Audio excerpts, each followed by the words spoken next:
Ils ont commencé comme des curiosités, de petites machines agiles qui semblaient autrefois trop insignifiantes pour influencer un conflit. Les drones n'étaient guère plus que des gadgets expérimentaux, ingénieux, mignons, mais finalement sans grandes conséquences. Pourtant, avec le temps, ils ont évolué. D'objets insolites à outils essentiels, ces machines sont devenues l'instrument le plus indispensable de l'Ukraine, redéfinissant silencieusement la dynamique du conflit. Aujourd'hui, les opérations de drones ukrainiennes sont implacables, précises et infatigables. Au cœur de cette transformation se trouve le groupe Lazar, une unité qui a transformé le concept de déploiement de drones en une opération continue, jour et nuit. Leur histoire, ainsi que celle des personnes qui la composent, est aussi inhabituelle que captivante. Les origines du groupe Lazar sont loin d'être conventionnelles. Ils n'ont pas été fondés dans une académie militaire ni par un général expérimenté. Leur architecte était Pavlo Yelizarov, un ancien producteur de télévision qui, comme beaucoup de civils,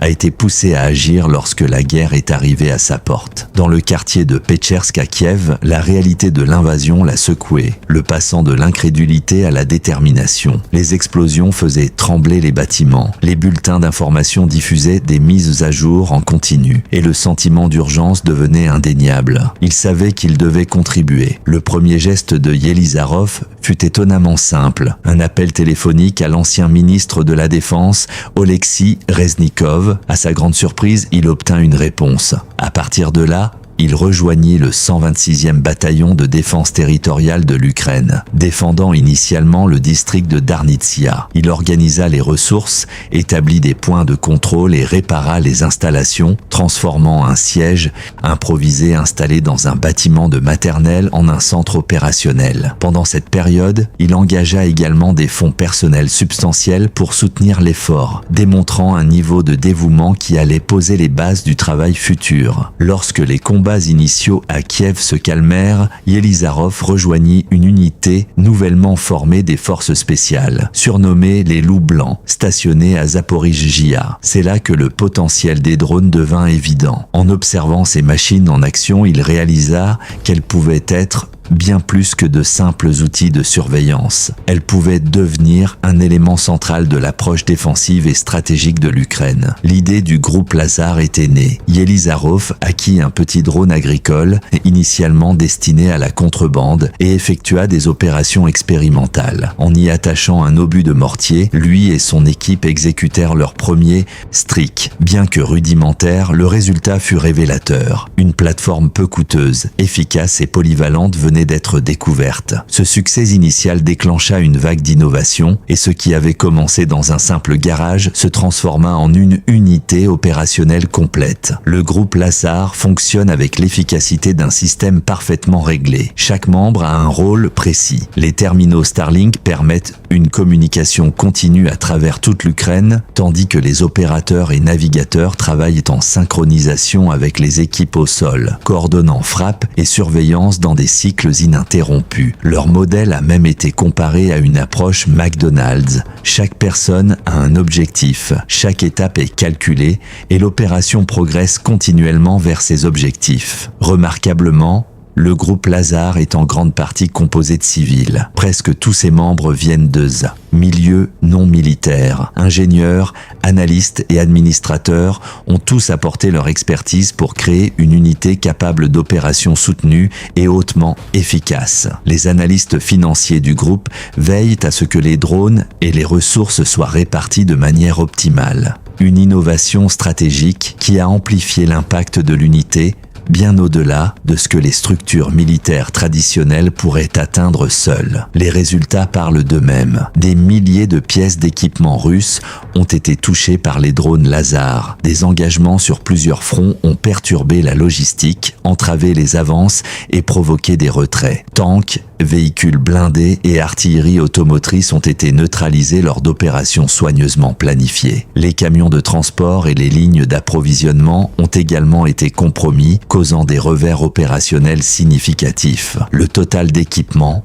détruits atteint plusieurs dizaines de milliers et l'impact financier est stupéfiant, coûtant des milliards aux ressources prévues pour l'effort d'invasion. L'innovation continue. Les drones ont élargi leur portée opérationnelle, passant de la surveillance aux frappes de précision et même aux missions longues portées en zone contestée. Certaines opérations ont ciblé des unités navales en mer Noire, d'autres ont perturbé des bases stratégiques profondément sur le territoire ennemi. L'introduction de systèmes de batteries améliorés permet aux drones de rester en vol plus longtemps, réalisant plusieurs frappes par nuit et augmentant le rythme opérationnel bien au-delà de ce qui était autrefois imaginable. À travers tout cela, Yelizarov a conservé une vision, créer une unité qui exploite l'ingéniosité civile de manière à compléter et à s'intégrer à la structure militaire formelle de l'Ukraine. À la fin de l'année 2025, le groupe Lazar était devenu un élément reconnu et essentiel de la garde nationale ukrainienne, incarnant une nouvelle approche de la guerre moderne. Au-delà de l'innovation technique, le groupe Lazar a introduit des éléments ludiques pour maintenir l'engagement et l'efficacité. Les opérateurs peuvent gagner des points pour leurs frappes et réalisations, qui sont ensuite utilisés pour acquérir du matériel supplémentaire.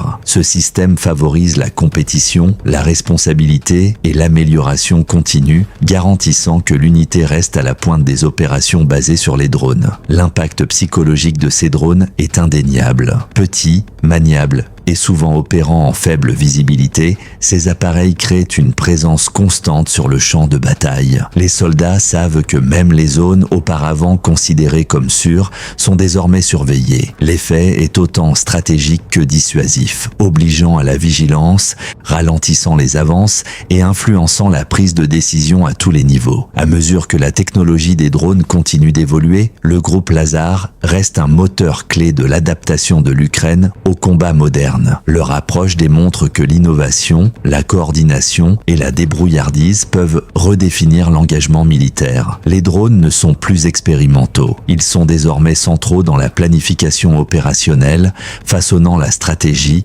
et influençant les résultats sur plusieurs domaines. Yelizarov estime que l'Europe et les membres de l'OTAN doivent accélérer leur compréhension et l'adoption de stratégies similaires. Les leçons de l'Ukraine sont claires. Les conflits modernes se définissent de plus en plus par la technologie, l'innovation et la capacité à agir de manière décisive. Attendre ou se fier uniquement aux structures militaires traditionnelles n'est plus suffisant. Par sa persévérance, sa créativité et sa détermination, le groupe Lazar a redéfini ce qu'une petite unité de drones bien organisée peut accomplir. Mais au-delà des chiffres et des statistiques, ce qui rend le groupe Lazar si fascinant, c'est la manière dont chaque engagement est planifié avec une précision presque scientifique. Chaque drone, chaque opérateur, chaque pièce d'équipement est intégrée dans un écosystème où la coordination est essentielle. Les équipes au sol transmettent des informations en temps réel, les opérateurs ajustent leurs trajectoires et leurs frappes et le cycle continue, sans interruption comme un mécanisme parfaitement huilé. Ce n'est pas seulement une question de technologie,